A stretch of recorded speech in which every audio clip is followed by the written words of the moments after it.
Bueno, jóvenes, buenos días, ¿qué tal? Buenos días con todos. Vamos a comenzar la clase de Historia Universal del día de hoy. Siempre recalcándole lo mismo, ¿verdad? Que la pizarra no es obligatorio pues que lo tengan en su cuaderno, ¿no? La pizarra aquí lo usamos para explicar, para esquematizar lo que se va a decir, ¿verdad? Más no es obligatorio que esté en su cuaderno. ¿Por qué? Porque les he comentado, ¿no? Que no va a haber oportunidad de revisar cuadernos por ahora, ¿verdad? Mientras el colegio diga algo, haga un pronunciamiento o hasta que vuelvan las clases presenciales, lo cual yo dudo mucho que pase en Lima este año. Pero igual, por el momento no es obligatorio que copien en su cuaderno, en mi curso, ¿de acuerdo? Hasta que yo se los diga.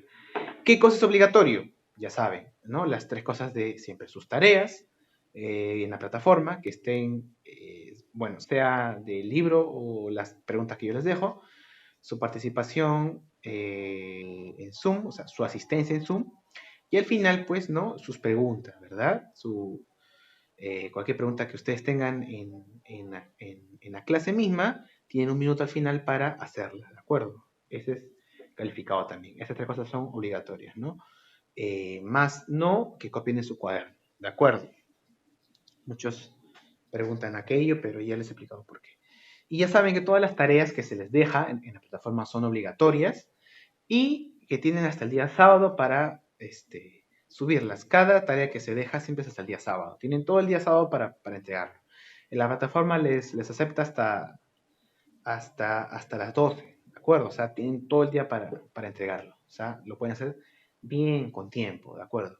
Y ya saben que cualquier cosa que ustedes duden, a mí me, me consultan. Ahora, algunos chicos también han tenido algunos problemas con la plataforma. Unos casos, eh, en sí, unos casos que son particulares, ¿no? Pero en su salón parece que todos tienen este acceso a la plataforma. De no ser así, avísenme. Si tienen algún problema con la plataforma para subir sus tareas, infórmenme, pero no simplemente envíen por enviar y al correo, al Messenger, no, todo es por la plataforma. Si tienen algún problema, me consultan y lo solucionamos.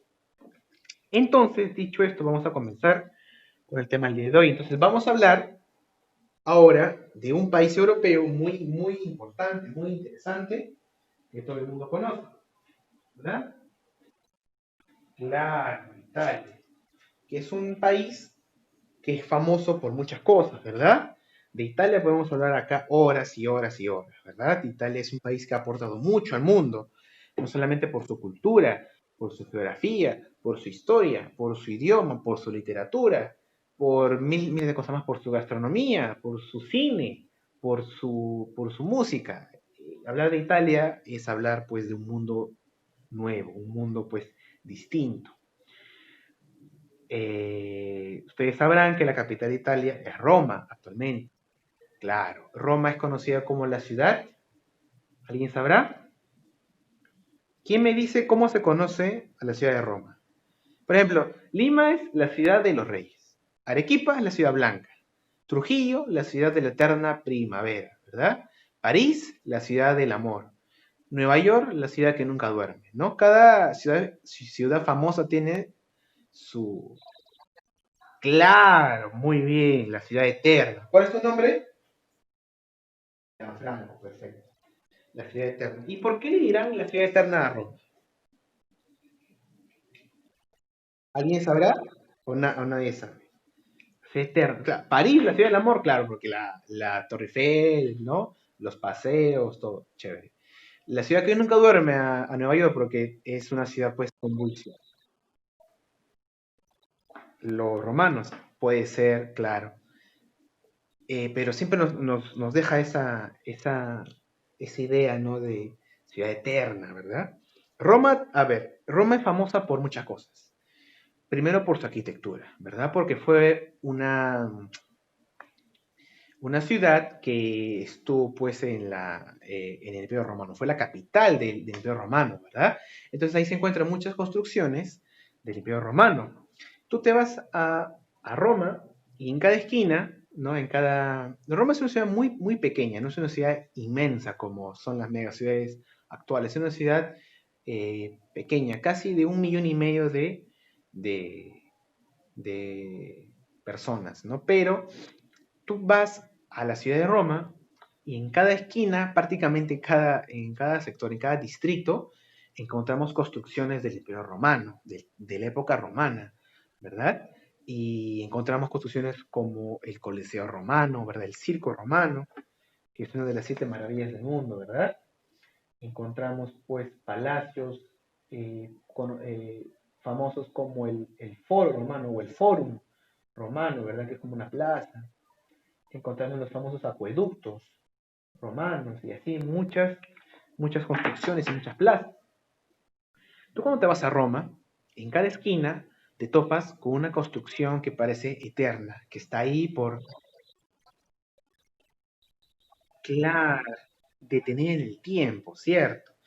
Tú al día de hoy te vas a cualquier ciudad del mundo, encuentras qué cosa, en su centro o en algún lugar de la ciudad encuentras pues rascacielos, departamentos.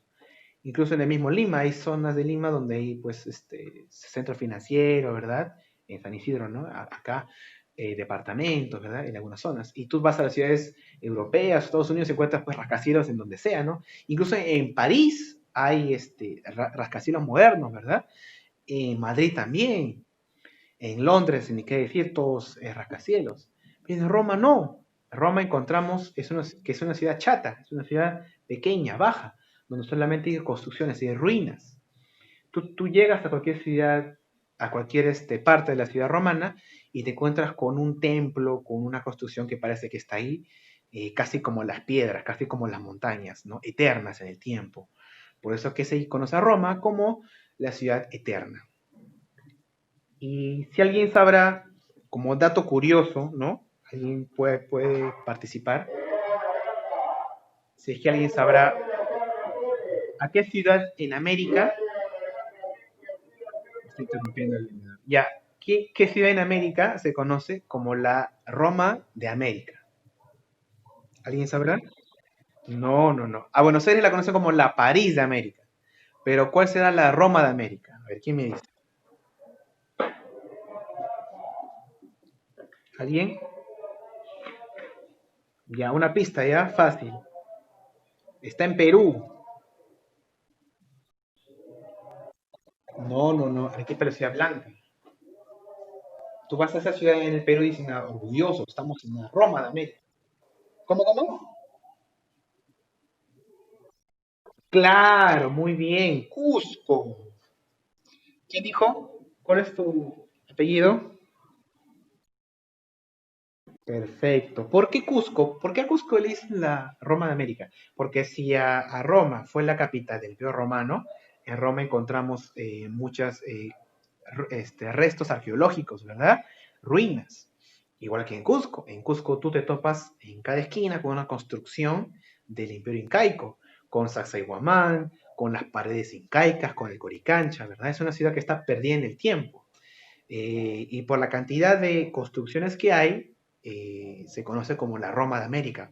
Porque también a Roma también se la conoce con una frase, que en Europa, bueno, se dice, ¿no? Que en Europa todos los caminos llevan a Roma, ¿verdad? Porque los romanos construyeron grandes carreteras, ¿no? Una especie de caminos, ¿verdad? Que llegan hasta Roma en época romana. Igual acá en Sudamérica, por el Capañán, ¿verdad?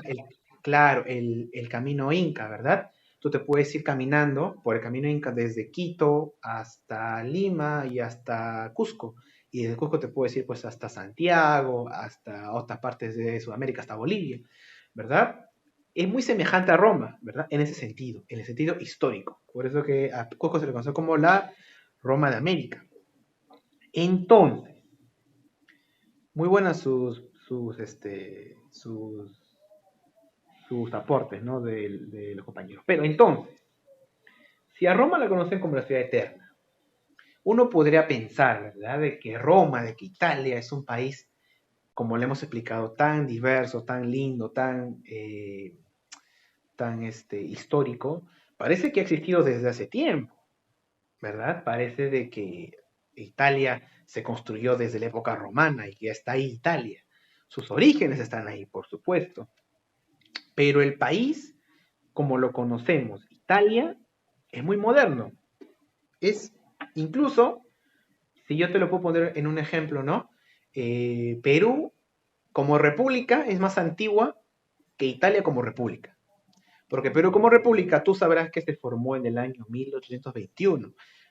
1824 ya se había pues constituido como república.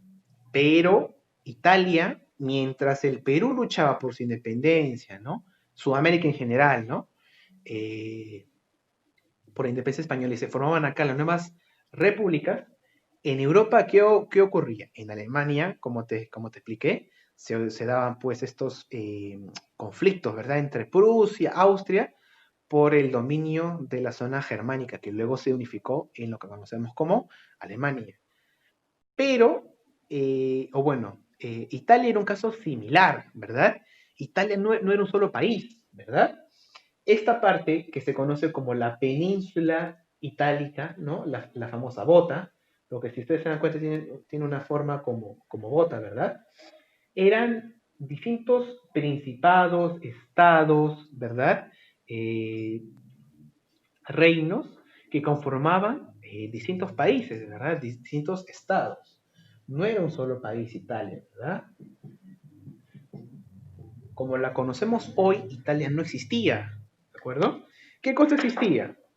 Existía, claro, los estados sicilianos, ¿no? Las dos Sicilias, acá al sur. Cerdeña, acá, en la parte montañosa. Acá, la isla de Cerdeña. Claro, acá ¿sabes? La Toscana, ¿no? Acá, la ciudad que se encuentra entre los canales, Venecia. Y aquí, pues, otros estados más pequeños como Parma, por ejemplo. Aquí está Cerdeña. Este es Saboya, ¿verdad? Acá me estoy equivocando. Este es Saboya, la parte montañosa. Ahora, y esta parte central donde se encontraba Roma, ¿qué estado se constituía? Eran dueños, pues,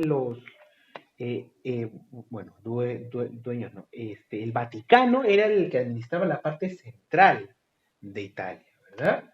Conocido como los estados pontificios, ¿verdad? O estados papales o estados del Vaticano, ¿verdad?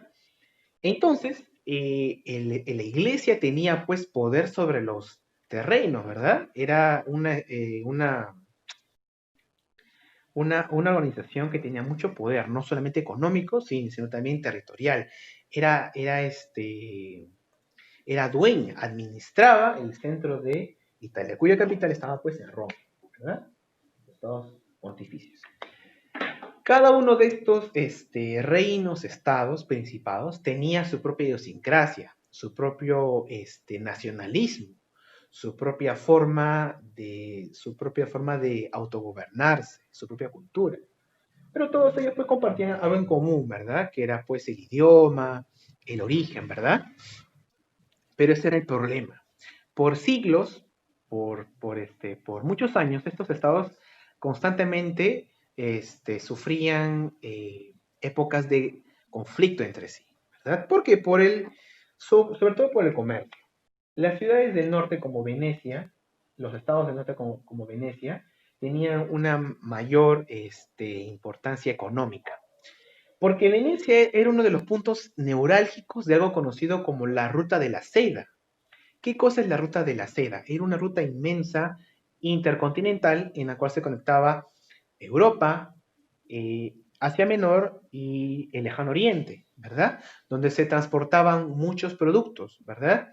Que venían desde Asia, desde China y desde la India, ¿verdad? Como las especias, como la pimienta, como la sal, como la seda, ¿verdad? Como el papel.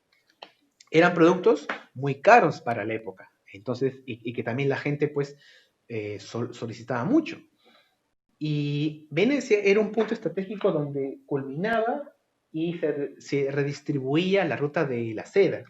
Es por eso que Venecia se construyó autónomamente y empezó a crecer económicamente y se conformó en un solo estado.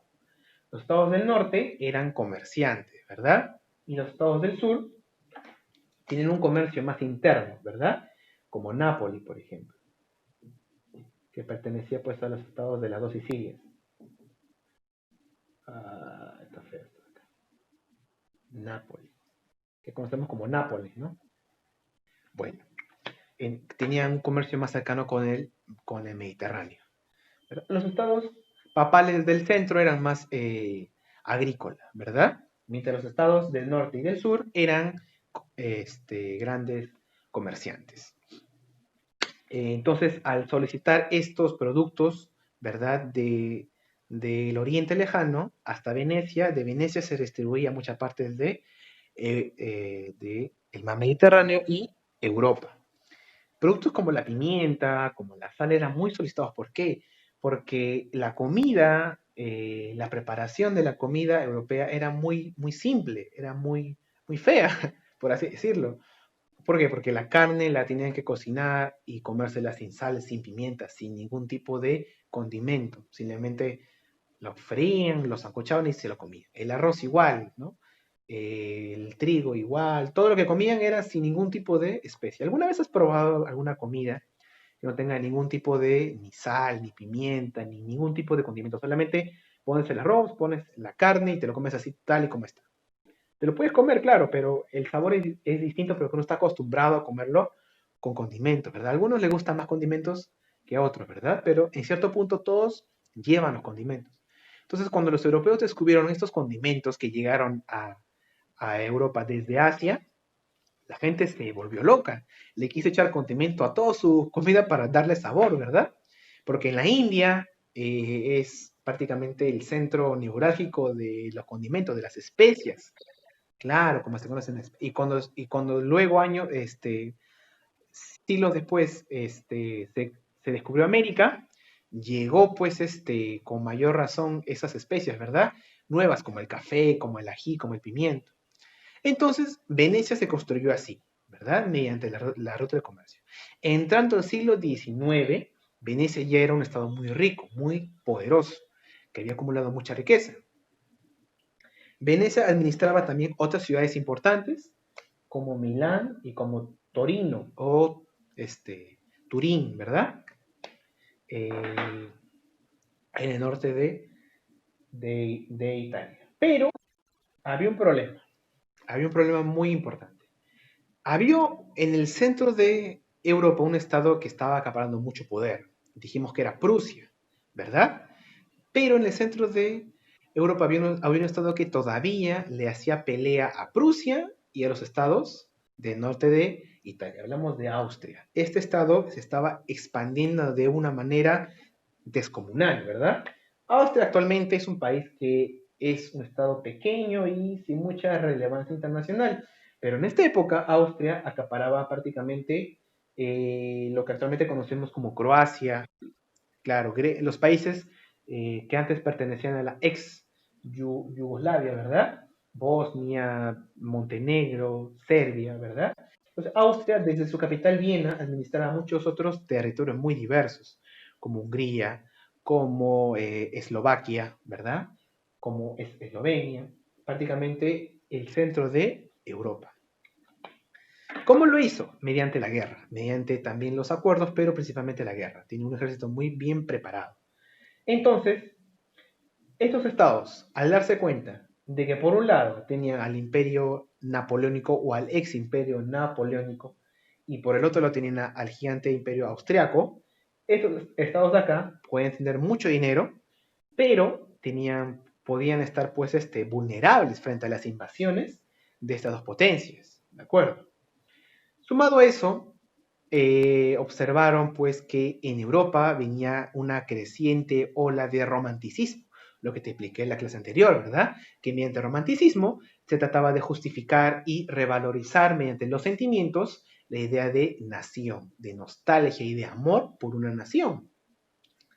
¿Qué ocurría en Europa en esta época? En la clase pasada te expliqué que los estados alemanes como Baviera, como Hannover, se empezaron a buscar esa idea de nación, ¿verdad? Y mientras tanto, en Asia Menor y Europa, lo que actualmente es Turquía, el Imperio Otomano empezaba a desmembrarse, a separarse. ¿Por qué? Porque el Imperio Otomano fue un imperio que abarcó un territorio inmenso de Asia y Europa, en los cuales concentraban a muchos otros pueblos, ¿no? Reunían a muchos pueblos de estas zonas, que cada pueblo tenía su propia idea de nación, su propio nacionalismo. Dentro del Imperio Otomano estaba Turquía, Armenia, Líbano, Egipto, Irak, Irán, Turkmenistán, ¿verdad? Muchos países con muchas culturas distintas. Entonces, cada una de esas culturas buscaba su propia independencia. Prácticamente estaba de moda el romanticismo, estaba de moda el nacionalismo en Europa, era la tendencia. Se unifican aquí en Alemania y aquí, en vez de unificarse en el Imperio Otomano, empiezan a buscar cada uno su idea de nación. Y aquí en Italia, por un lado está Francia y por otro Austria. Ellos están prácticamente acorralados. Se dan cuenta los estados de que los estados de acá de Italia, que si siguen separados, tarde o temprano los van a invadir, porque estas ideas de nacionalismo empiezan a crecer y van a querer expandirse en Europa. Entonces surge la idea de buscar un proyecto para unificar estos estados. ¿Por qué? Porque comparten mucho en común. Así como los alemanes compartían su literatura, su filosofía, su cultura con Prusia, con Baviera, igual aquí compartían una cultura en común, compartían y, mm, claro, la religión católica era una religión pues muy poderosa en el sur de Europa, ¿verdad? Como lo hemos visto. En el norte eran un poco más protestantes, ¿no? Alemania, Inglaterra eran de otro tipo de tendencia, pero acá en el sur estaba el centro de la Iglesia Católica. Sobre todo, lo que los unía era el idioma, ¿verdad? Y el pasado en común, ¿verdad? Las grandes obras de Dante, por ejemplo, como la Divina Comedia, los poetas, ¿verdad? Como Leopardi, eran eh, la base de la cultura italiana. Entonces ellos se dieron cuenta de que tienen que buscar una independencia, una nación en común, más no estar divididos. La primera idea que surgió acá para la unificación no fue la unificación política. Los gobernantes de estos estados no dijeron, ¿saben qué? Vamos a unirnos porque nos queremos unir y ya, no. Surgieron varias propuestas para la unificación. La primera idea fue, primero, como estamos amenazados por las potencias, vamos a hacer un ejército en común, ¿no? Para defendernos en caso de una intervención extranjera. Esto siempre ha surgido a través de la historia, es como una ley de la historia. Cuando los estados son muy débiles, tratan de unirse para hacer una defensa común. Pasó en Grecia, en la antigua Grecia, cuando los invadieron los persas, las polis griegas, los estados griegos se dieron cuenta que eran muy débiles, así que unidos eran más fuertes. Lo mismo pasó en edad contemporánea, hace unos años, en Europa. Los estados europeos se dieron cuenta de que estaban en medio de Estados Unidos y de la Unión Soviética. Y tarde o temprano se iban a ver sometidos por estos dos estados, así que formaron la famosa Unión Europea, que sigue, claro, que sigue hasta el día de hoy y que tiene su propio ejército, ¿verdad? El ejército de la OTAN, ¿verdad? Que ahora ya interviene pues Estados Unidos, ¿no? Pero se formó esa Unión Europea en base a la autodefensa. Se dieron cuenta los europeos de que eran estados pequeños y muy vulnerables, que ya no eran las potencias como antes, así que lo mejor era unirse. Y se unieron. Europa, países que tienen muchas cosas distintas, ¿no? Idiomas, religiones, culturas, pero ellos fueron más inteligentes, superaron esa idea de diferencias raciales, culturales, y se unieron, ¿verdad? Es un caso a tener en cuenta para Sudamérica, que en Sudamérica tenemos todo en común. En Sudamérica tenemos religión, cultura, economía, idioma, tradición, prácticamente todo en Sudamérica somos un solo pueblo, pero seguimos estando separados. Europa, que tiene todo distinto, se unió. Imagínate Sudamérica, que tiene todo en común, sigue separado. Es un proyecto para ver hacia el futuro. Entonces, Italia, los estados estaban con la idea de unirse. Surgieron propuestas, ¿como cuáles? Una de las propuestas fue tener un ejército en común. Otra fue formar una confederación, que cada estado funcione como una especie de estado independiente, pero que pertenezca a una confederación mayor, como estado federal, como algo así como es Estados Unidos, ¿verdad? Estados Unidos, tú sabes que está conformado por estados. Cada estado tiene sus propias leyes, ¿de acuerdo? Funciona como un estado independiente, pero a su vez forma parte de una confederación mayor que Estados Unidos, ¿verdad? Tú te vas a California, son unas leyes. Tú te vas a Mississippi, que es el estado de Mississippi, son leyes muy distintas que las de Florida. Puedes cometer un delito en Florida y no vas a ser juzgado en Mississippi. En Mississippi vas a ser juzgado con las leyes del estado. Te tienen que mandar a tu estado de origen, porque cada estado es como un país distinto, ¿cierto? Eh, Esa era una idea que tenían para Italia. Otra fue de unificar todo el país, ¿verdad? Con un solo Estado, y que el Papa sea el que dirija ese Estado. Eh, pero muchos estados no estaban de acuerdo con ello. ¿Por qué? Porque había una gran diferencia económica. Los estados del norte tenían mucho más poder adquisitivo y tenían pues una influencia mayor, ¿verdad? Porque tú sabes que en la política rige mucho lo que es la economía, ¿verdad? Un estado puede ser muy grande, muy poderoso, con mucha población, pero si no tiene una economía grande, no va a determinar el futuro de la política. Por ejemplo, Brasil es un país inmenso, con mucha población, con una economía importante, pero no es el que decide el destino, pues, del mundo, como Estados Unidos, como China, porque todavía le falta llegar a ese ámbito, ¿verdad? ¿Por qué la política mundial no la decide, no sé, Turquía o este,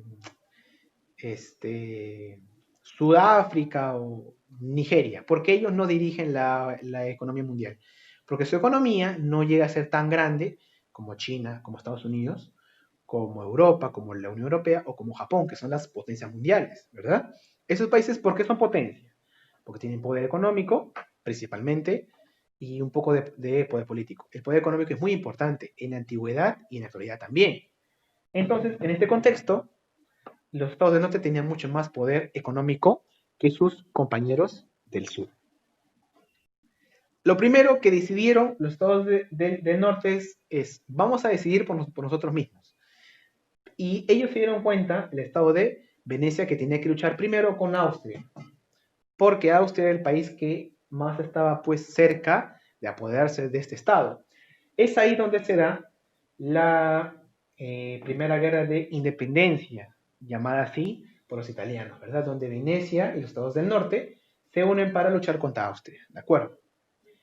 Es ahí donde vencen a los austriacos y pasa a un segundo estadio donde se unifican los estados del norte.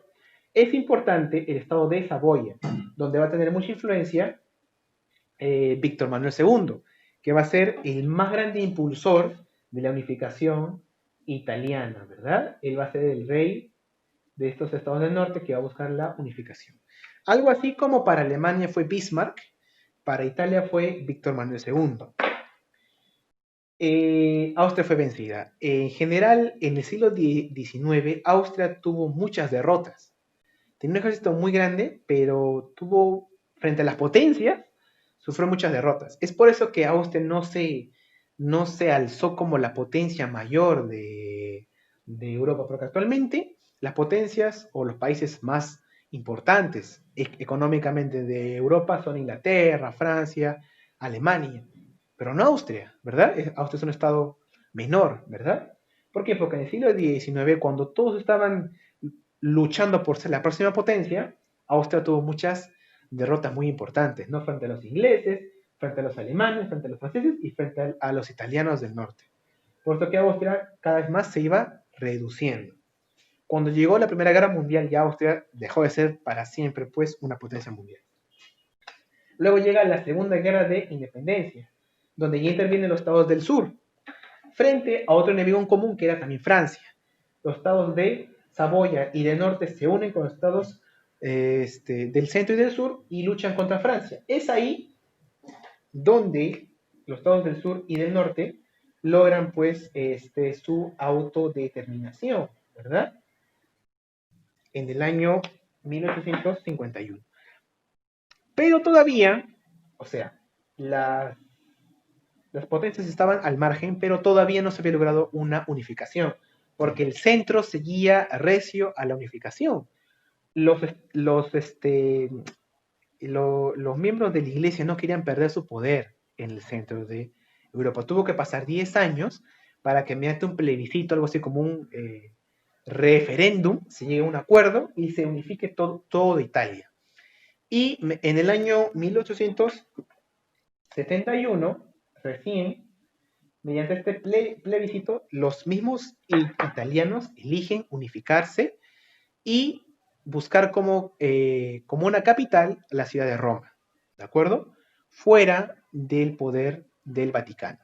El Vaticano se erigió como un país, que actualmente es una ciudad-país, ¿verdad? Que es el estado más pequeño del mundo, y Roma pasó a ser la capital de este nuevo estado que surgió, que conocemos como Italia, que ya pasó de ser estado a ser un estado, una república, propiamente dicha, unificada, cuya capital es Roma.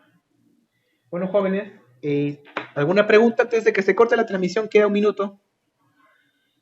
Dato para terminar, el primer rey de esta monarquía, que primero fue una monarquía, luego se transformó en república, fue Víctor Manuel. ¿Sí? Él quedó como el primer rey de Italia unificada. ¿Alguna pregunta?